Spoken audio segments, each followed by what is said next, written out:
Wendy Ballester, and this is Javier Arauz, and we are the Spanish correspondents for the New Spain Wine Club. And today we are going to show you a wine from our friends at Bodegas Conde, or Neo, and this is their Motivo line, and it's the Toro, and it's the name of the wine is Segundo Motivo.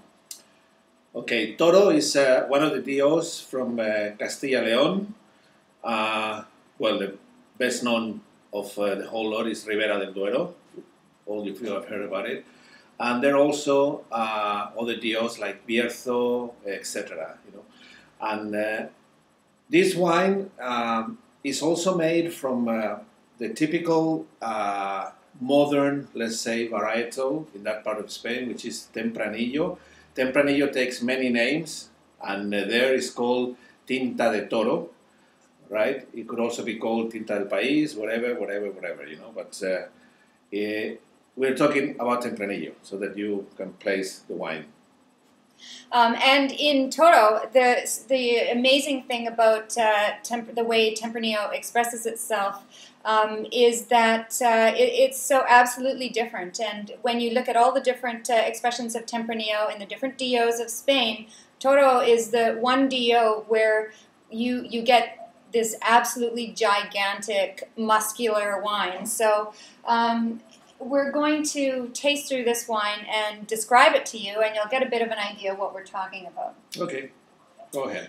You can see that the wine is extremely dark and concentrated right off the bat, but still very bright in color, a nice bright cherry rim, but very dark core.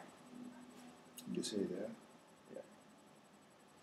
Yeah. And on the nose, there's a little bit of bubblegum. We were talking about this earlier. I'm wondering if we were wondering if they used a little bit of carbonic maceration making this wine.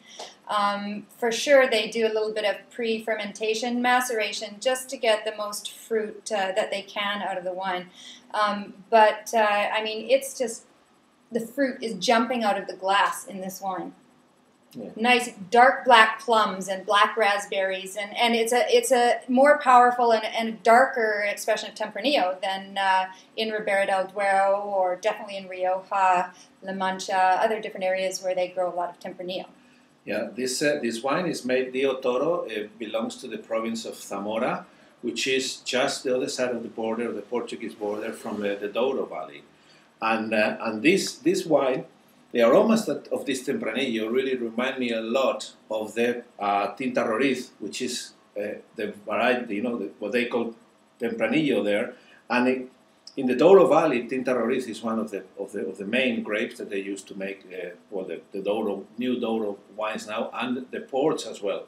And this wine reminds me in the nose a lot of that kind of wine they make the other side of the border. Mm-hmm. And it's Toro is just down the Ribera del Duero, just a little closer to Portugal, but on the palate, this wine once again is really showing its strength, and it's still very bright, but it has all kinds of darker fruit elements to it, and just a ton of black licorice.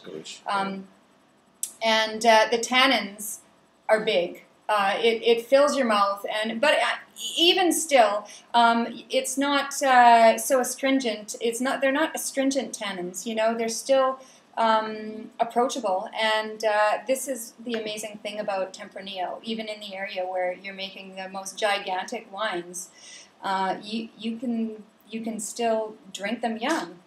This is a 2005. It's only had 4 months on oak. And it's just showing gorgeously now. I definitely would sit down and drink this wine with a nice dish of roast lamb with rosemary and thyme, rosemary lamb or something like that. Or and if you cool it down and you chill it up a little bit, it will make an excellent wine just to have a couple of glasses with your friends. Or some morcilla. Morcilla. Yes, from Burgos. Anyway, whichever you drink it, enjoy it, and salud. Salud.